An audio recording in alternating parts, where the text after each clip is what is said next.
ஒரு என்ன சொல்றது பரிசோதனை கூட வச்சுப்போம். எனக்கு இன்னைக்கு இளைஞரணி தலைவர் பதவி மருத்துவர் சின்னையா அவர்கள் கொடுத்தார். இந்த நிமிஷம் எனக்கு அந்த பதவி வேண்டாம். மருத்துவர் ஐயா அவர்களும் சின்னையா அவர்களும் ஒன்றா சேர்ந்த பிறகு நான் வாங்கிக்கிறேன், எனக்கு கவலை இல்லை. சொல்லுவதற்கு உனக்கு பிராணி இருக்கா?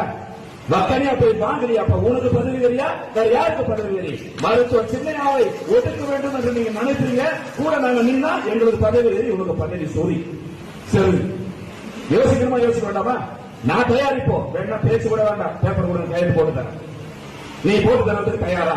பொதுச் செயலாளர், கௌரவ தலைவர், இணை பொதுச் செயலாளர், அப்புறம் இளைஞரணி தலைவர், பேர் வைக்காத கட்சிக்கு வெங்காயம் வெண்ட போட்டு எல்லாத்தையும் வாங்கினீங்க. எல்லாரும் ராஜினாமா பண்ணுங்க.